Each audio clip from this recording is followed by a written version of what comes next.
안녕하십니까. 한국약선요리협회 회장 양승입니다. 춘내 불사춘이라는 말이 있죠.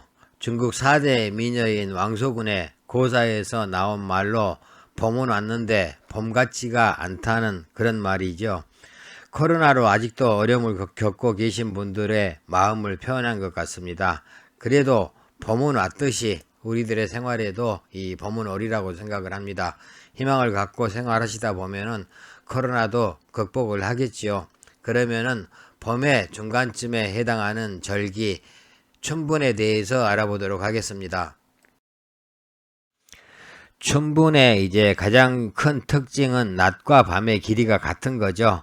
이 경칩하고 청명 사이에 있는 그런 절기로 이 태양이 춘분점에 들어있기 때문에 적도일을 똑바로 비춰서 낮과 밤의 길이가 같다고 합니다.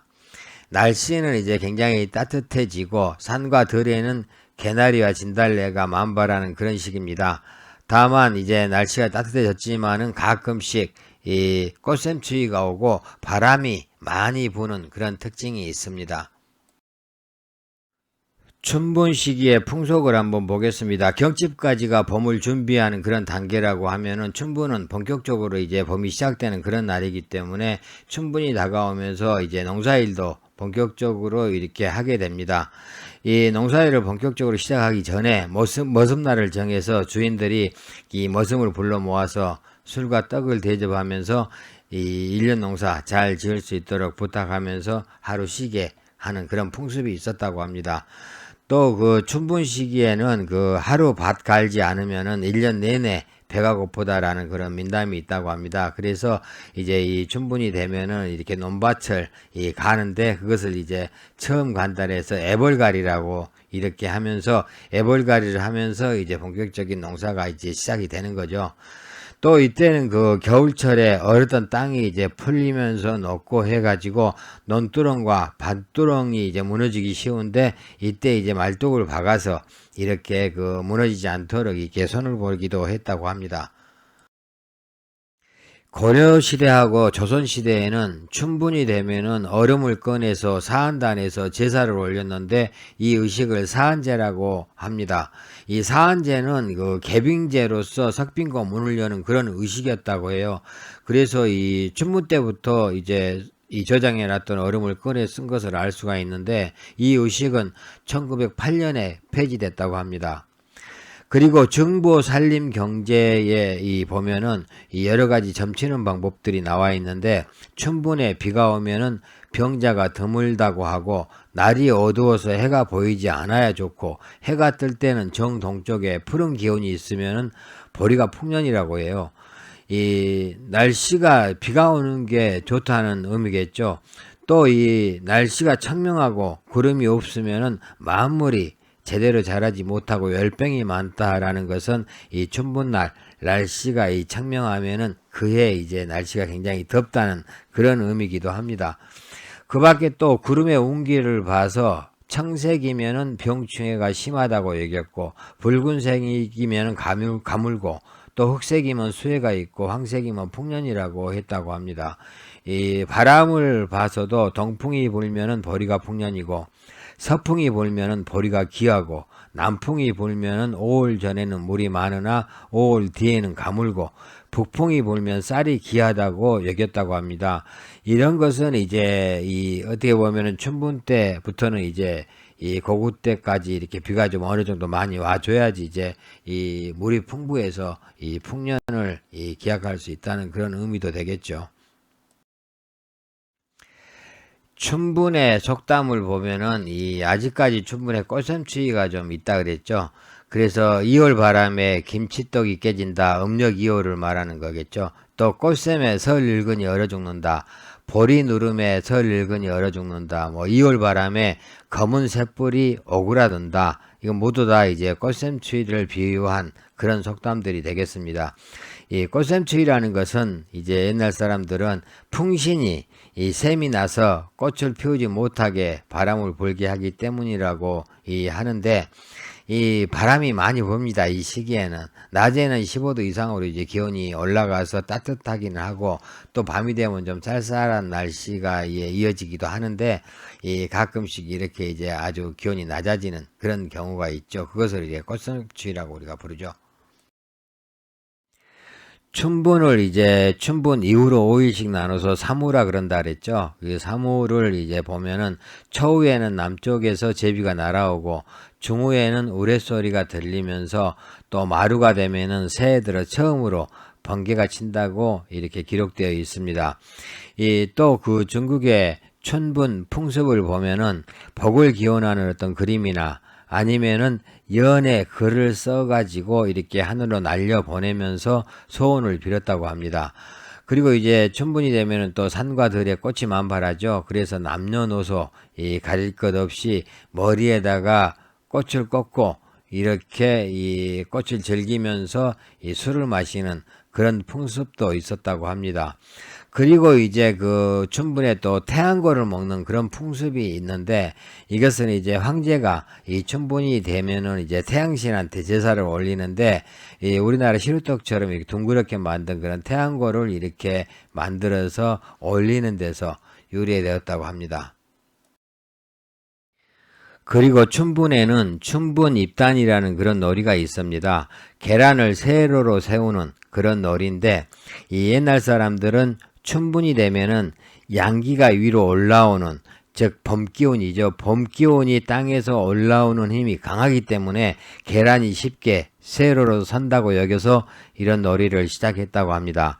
그런데 현대에 와서는 또 춘분은 태양이 적도에 위치해 있기 때문에 음과 양의 기운이 같고, 낮과 밤의 길이도 같고, 또 추위와 더위도 중간에 있고, 그래서 어떤 서로의 힘이 잘 이 균형을 잡기 때문에 계란이 잘 선다, 이렇게 이제 주장하는 사람도 있습니다.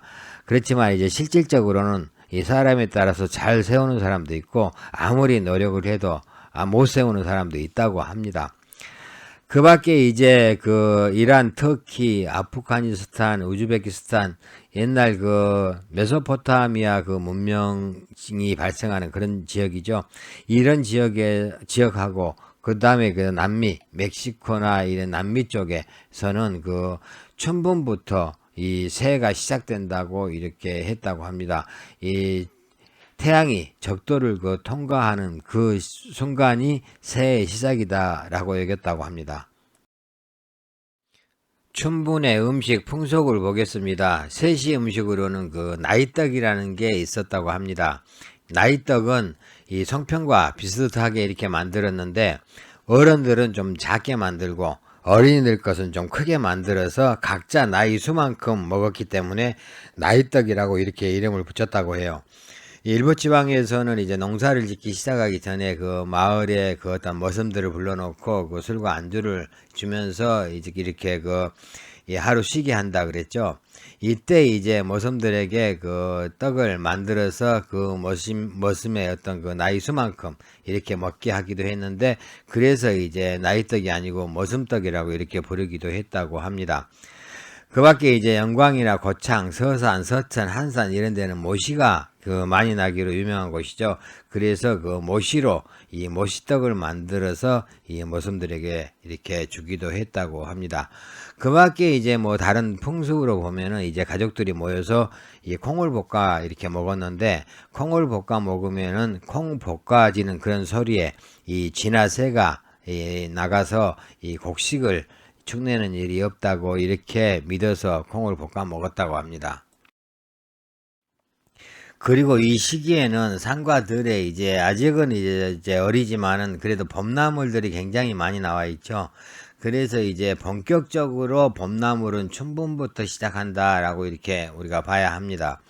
이 들판에 이제 바구니 끼고 이렇게 돌아다니면서 막 이제 나온 그런 그 어린 그 새싹 봄나물들을 얻어서 집에 이제 가져와서 이렇게 무쳐 먹기도 하고 국을 끓여 먹기도 하고 이제 많이 그랬죠.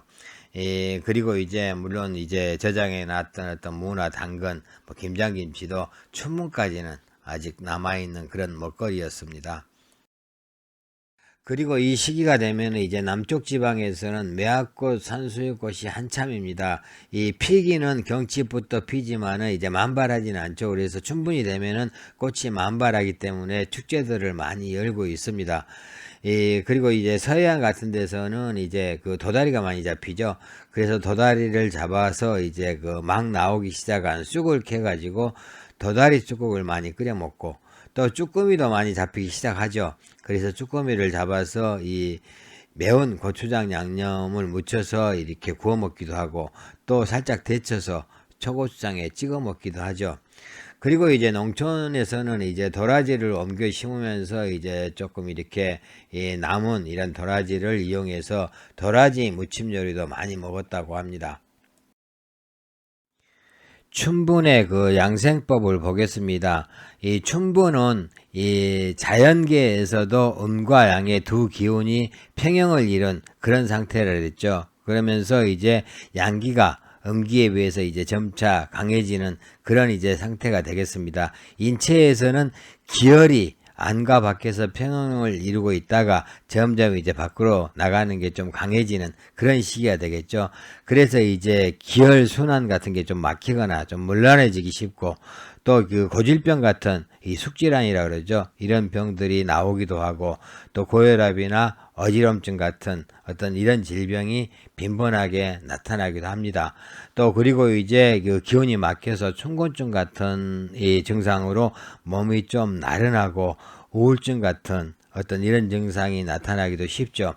그렇기 때문에 이제 사람은 이제 자연의 어떤 기운하고 이 기운에 순응하면서 이렇게 이 활동을 해야 된다 그랬죠. 그래서 이제 겨울보다는 활동을 좀 더 많이 하고 정서적으로 마음의 어떤 그 불안함이나 아니면 스트레스를 좀 해소할 수 있도록 그 스스로 노력을 좀 해야 되는 그런 시기입니다. 또 이제 봄볕을 좀 많이 쬐고 신선한 공기를 많이 마시고 즐거운 생활을 한다라면은 아마 건강하지 않을까라고 생각을 해봅니다. 그리고 춘분에는 이 날씨가 따뜻해졌지만은 아직까지 꽃샘추위가 이렇게 있다고 그랬죠. 그래서 동양의학에서 춘호추동이라는 말이 있습니다. 춘호추동은 이 봄이 됐다고 해서 성급하게 내복을 벗어버리지 말고, 또 가을이 됐다고 해서 너무 빨리 두꺼운 옷을 입지 말라는 그런 의미입니다.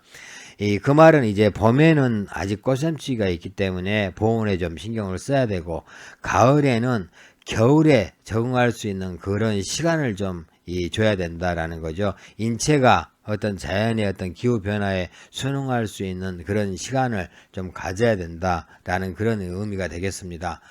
그리고 또 이 시기가 되면은 비가 조금씩 이제 오기 시작하죠. 그래서 곰팡이가 쉽게 생기기도 하고, 또 기온이나 기압, 기류, 습도 이런 게 일정하지가 않죠. 그래서 이 인체에 가지고 있는 여러 가지 숙질환이 재발하거나 이런 게 이제 발병돼서 이제 나타나고, 또 조금 그 증상 같은 게 좀 심해지기도 하죠. 특히 이제 그 심장병 환자들, 또 이제 풍습성 관절염, 뭐 천식 이런 어떤 질환이 있는 사람들은 특히 이 시기에 주의를 좀 해주셔야 됩니다. 그리고 이 시기에는 이제 꽃가루로 인한 그런 알레르기 환자가 많아지는 그런 시기죠. 그래서 알레르기를 일으키는 곳에는 알레르기가 있는 사람들은 되도록 가지 말고, 또 요즘은 이제 다들 잘 착용하시지만은 마스크 등을 준비하는 것이 좋습니다. 그 다음에 이제 봄에는 이제 그 목 기운이 강해서 인체로 봤을 때는 간의 기운이 왕성한 그런 이 시기이기 때문에 이 간병이 재발하기 쉽고, 또 어떤 간으로 인한 어떤 합병증 같은 것도 나타나기가 쉽습니다. 따라서 이제 수면을 좀 충분하게 좀 취하고 마음을 조금 낙관적으로 이렇게 갖고 이 정서적으로 안정된 그런 생활을 해 주시는 게 좋습니다. 이 동의보감에도 천지간의 생기가 다 발동하여 만물이 소생하고 번영하는 그런 시기로 일찍 자고 일찍 일어나서 산책하고 몸과 마음을 편안하게 하고 생겨나는 만물에 대해서는 그 생장을 돕고 죽이지 말며 빼앗지도 말고 상은 주되 벌은 주지 말아야 한다라고 기록이 되어 있습니다. 그러면은 그 춘분에 음식으로 할 수 있는 그 양생법을 한번 보겠습니다. 이 춘분은 대자연의 음양이 각각 절반씩으로 해서 균형을 이루고 있는 그런 시기라고 했습니다. 인체도 마찬가지죠. 인체도 음과 양의 어떤 균형을 이루는 그런 시기인데, 따라서 우리가 섭취하는 이 음식도 한과 열의 균형을 유지하는 게 좋다고 합니다. 이 너무 찬 음식을 많이 먹거나 또 너무 뜨거운 음식을 많이 먹는 것보다는 이 찬 음식, 이 뜨거운 음식을 골고루 이렇게 드시는 게 좋고, 또 이 성질이 찬 오리고기나 토끼고기나 뭐 이런 꽃게, 방게 이런 이 찬성질의 식품들을 섭취할 때는 이 열성식품, 즉 생강이나 대파, 마늘, 술 이렇게 이제 뜨거운 성질을 가지고 있는 이런 식품들을 섞어서 요리를 하는 게 좋다고 합니다. 이 부추를 먹을 때는 자음작용이 강한 계란을 배합하면은 좋다고 하죠. 이 부추는 양기를 좀 돋구어주는 그런 식품이라고 하면은, 이 계란은 여러 가지 영양을 두루두루 갖춘 그런 자음작용이 있는 그런 음식이죠. 그 밖에 또 이제 이 춘분이 되면은 이 봄나물이 본격적으로 나오는 그런 시기라 그랬습니다. 이 봄에는 간 기운이 왕성하는 그런 시기이기 때문에 간 기운이 뭉치지 않으려고 하면은 이 소통이 잘 돼야 되죠. 이 간 기운을 잘 소통시켜주는 이 식품이 봄나물입니다. 그래서 이제 봄에 나오는 이 땅을 뚫고 올라오는 그런 새싹 봄나물들이 간 기운을 잘 소통시켜주기 때문에 이 시기에 좋고, 또 이제 그 간 기운이 너무 강하다 보면은 이 비위를, 즉 소화계통을 손상시키기가 쉽죠. 그래서 비위를 보호하는 그런 식품들도 이 시기에는 좀 먹어줘야 되는데, 비위를 보호하는 그런 식품들은 뭐 대추나 산약, 즉 산약은 마죠. 뭐 시금치, 냉이, 율무, 닭고기, 붕어, 잉어 뭐 이런 것들이 비위를 좀 튼튼하게 해주는 그런 식품들이 되겠습니다. 그리고 이 시기에 어떤 약선 음식이라 그러면은 비위가 조금 안 좋은 사람들, 또 간 기운이 안정이 잘 안 되는 사람들은 이 두부 배추볶음이나 샐러리 백합볶음, 뭐 버섯 간 두부볶음, 맹문동 달래 무무침, 천마죽, 뭐 산약 찹쌀죽 등등 이렇게 쭉 제가 써놨는데, 이런 것들을 좀 참고로 해서 드시는 게 좋고요. 또 보면은 안과 질환이 많이 발생하죠. 이 성격이 급한 사람이나 또 갱년기 여성들은 또 안구 건조증, 가려움증 이런 게 많이 발생할 수 있고, 또 중장년층들은 또 구안화사가 많이 발생하기도 합니다. 또 알레르기가 나타나는 그런 계절이기도 하죠. 그래서 이제 이런데 조금 적합한 그런 약선으로는 고기 흑두갈비탕 뭐 이런 것도 만들어 드시는 것도 좋습니다. 그 다음에 이제 또 봄에는 풍사가 아주 심하죠. 그래서 풍사가 인체를 침범하기 쉬운데, 예방하는 그런 식품으로는 천마 어두탕이 좋습니다. 그 천마 어두탕, 그 어두는 이제 생선 물고기죠. 생선 물고기 좀 큰 거, 연어 머리 같은 거 이런 게 많이 먹잖아요. 이런 것들이 이제 이장 보상설에 따르면은 머리로 작용하기 때문에, 이 풍사는 머리로 많이 침범을 하죠. 그래서 두통이나 이렇게 발열 같은 것을 일으키는데, 이런 것들을 예방하는데 도움이 되는 그런 약선입니다. 춘분에 대해서 말씀을 드렸습니다. 아직까지는 꽃샘추위도 있고 또 날씨, 기후 변화가 좀 심한 그런 시기이니만큼 여러분들 옷차림도 좀 주의하시고, 또 먹는 식품에도 여러 가지 주의를 좀 하셔서 건강한 봄을 보내시기 바라겠습니다. 감사합니다.